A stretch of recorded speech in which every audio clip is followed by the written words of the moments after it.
Good morning, friends. Today is August 19th, 2025. This outfit, I have not worn this shirt in a long time. I actually bought it when I was at my heaviest and it was like all like poofy. And this morning I stepped on the scale and I've gained 10 pounds over the last year and it's pissing me off so bad. But the the scale is not the only indicator. Scale is not a measure of health, especially when you do a lot of bodybuilding and you're very active. So I put this on and realized that it fits pretty good. I'm not like poking out everywhere like I used to be. So that's a plus, you know. Anyway, right now, oh wait, did I say it was the 19th? It's the 20th. Yesterday was the 19th. Sorry. Right now we are 2 days away from picking up Robbie from the airport. My boy, my son, is done with the Army. He's officially done. His flight is on Friday. He's coming from Germany. So by the time I get up in the morning, he will already be in the air. His first flight is 10 hours. There were supposed to be 3 flights. But yesterday he told me that they changed it, so now it's going to be 2 flights, which means instead of getting home Saturday, he's going to get home Friday. And basically he will be flying from Germany to Chicago, and then he's only got a 2-hour layover before he flies to the airport that's only an hour from home. I'm so excited. I am so excited. We're gonna be done with this. Unfortunately, because of the accident that and I've talked about this before, but long story short, after he did really, really well in his training, he was doing really good, and then being over in Germany, he went to a bar with some of his buddies, some of his Army buddies, including a commanding officer, and I think it was the officer that actually invited him to the bar. He left his drink unattended, and somebody spiked it with LSD. That caused a mental breakdown, and he developed PTSD and was no longer able to continue in the Army, so he's been out processing for the last 4 months. So it has been a nightmare. When my son was in a mental hospital all the way across the world, and there was nothing I could do to help. I just had to wait until I could hear from him, and it has been really difficult. So now he's going to be all done, and he has the status of a veteran, and actually he has to apply for disability through the VA when he gets home, because he's technically a disabled veteran. He has permanent nerve damage in his feet from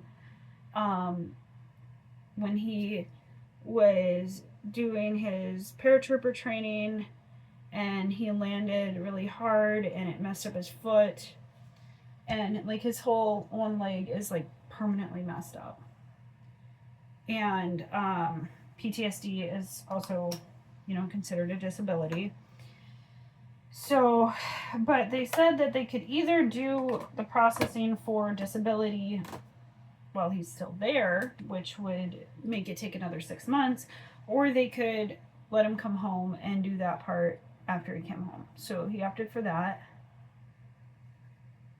Yeah, it's crazy to think my 19-year-old is a disabled U.S. veteran.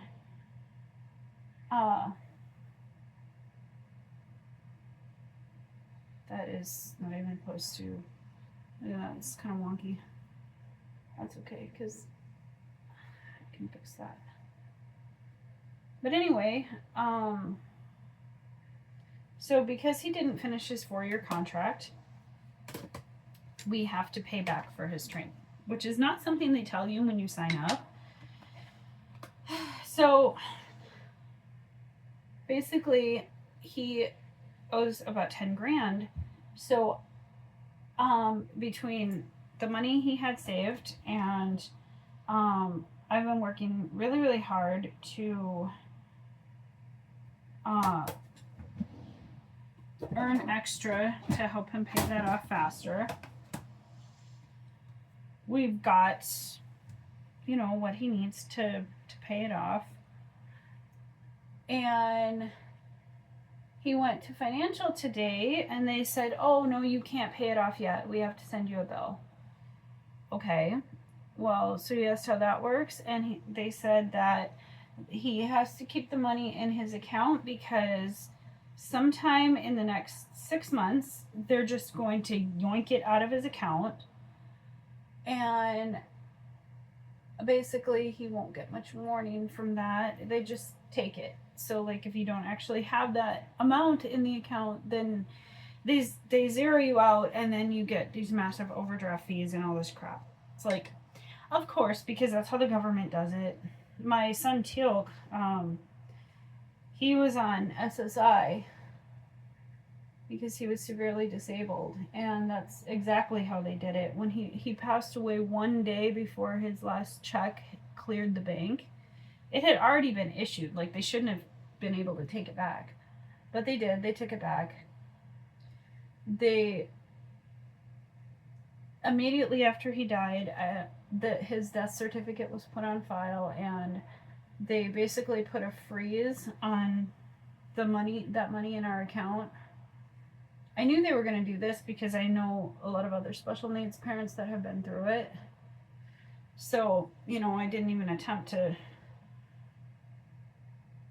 move that money around or anything. Like, if anything, if they would have let us keep it, it would have gone towards what it costs to have him cremated. And anyway, it was about 6 months after he died that they finally did take it. But they put a hold on it, like, immediately. And I've known people that thought they'd be able to keep their loved one's last Social Security check, but it doesn't matter if somebody passes away within they can take the last 30 days or whatever and just yoink it. And so apparently that's what they do with the Army too. It's stupid, but I guess I'm not really surprised. It's just how the Army is. That's how the government is. Our American government system is just stupid like that. I know from other countries, I have a friend who lives in Australia that has had a disabled child that passed away 2 years before Teal passed away. And the Australian system, they don't do that. Once the money's been issued, they don't yoink it back. Another thing that they do here in America is if they decide that they gave you too much, because what they do is they give you the Social Security payment, and then they calculate it based on how much you made that month.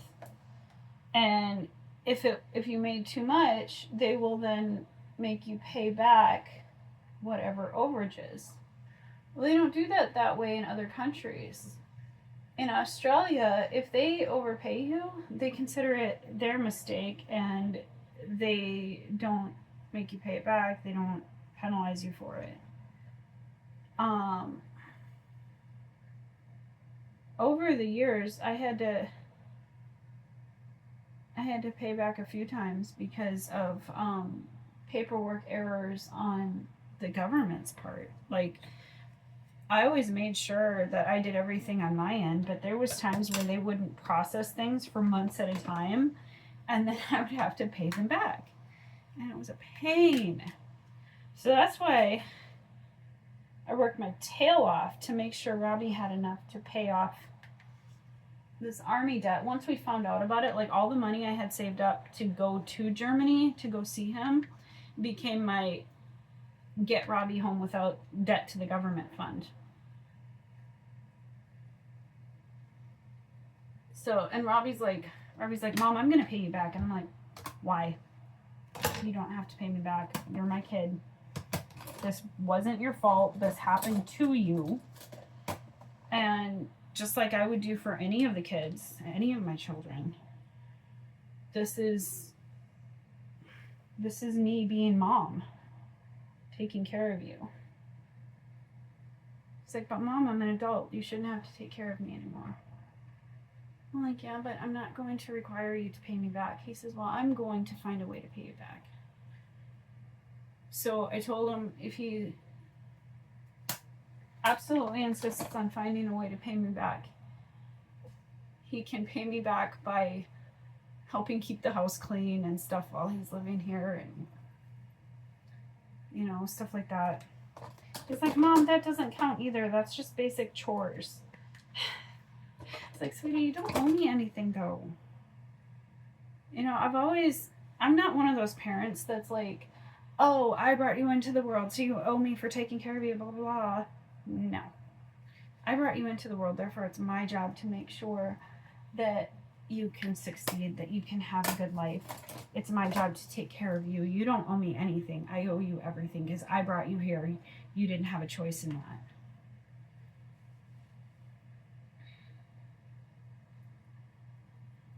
At least that's how I see things. My mom was always the kind of person that said, I brought you into this world, I can take you out. I have never ever said something like that to my children. Ever. It's horrible. It's horrible to say something like that to a kid. When I told my kids about that saying, they were like, so parents threaten to off their kids? Like, are you serious? And I'm like, kinda, yeah, they do. That's like one of the worst things to say to a kid. Like, no, you can't. You created them and you damn well better take care of them.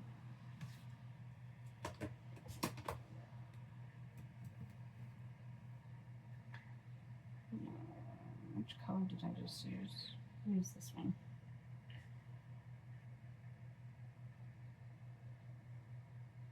Oh yeah, that'll work.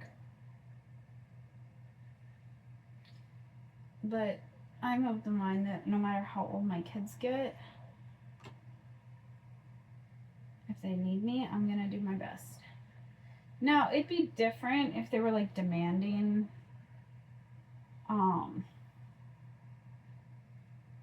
if they were demanding that I help or being brats about it as adults or like refusing to try, that'd be completely different. I'd be like, no, get up off your butt and get a job. You know, but if they're trying and they're struggling because of circumstances outside of their control, that's, you know, that's what parents are there for. I never had that sort of support. I didn't have a parent that could help me through anything. In fact, when I turned 18, I was still in high school. And my mom was like, you're 18 now, so you don't get anything from me. I didn't get Christmas presents. I didn't get... Even basic kindness was considered something that she didn't have to give me anymore. And my parents split up when I was 4. And my dad wasn't there either. So I was the oldest. I was always taking care of my siblings. I was the one that everybody leaned on. I didn't have somebody to take care of me. So I've always done my best to make sure that my kids always know that I'm in their corner, that they can come to me, and I'll do my best to take care of them. You know, I started out life in debt because my mom didn't work. She made me pay her bills. So even though I worked 30 hours a week as a teenager, I had almost nothing when I left. And I went to college because that's what everybody said you were supposed to do to get a good job. But I don't want my kids starting out life in debt. So I do everything I can to make sure that I can support them. Help them out when they get into a jam. You know, do whatever needs doing.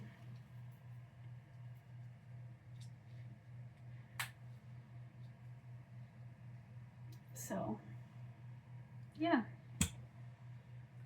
Anyway, I'll see you guys real soon.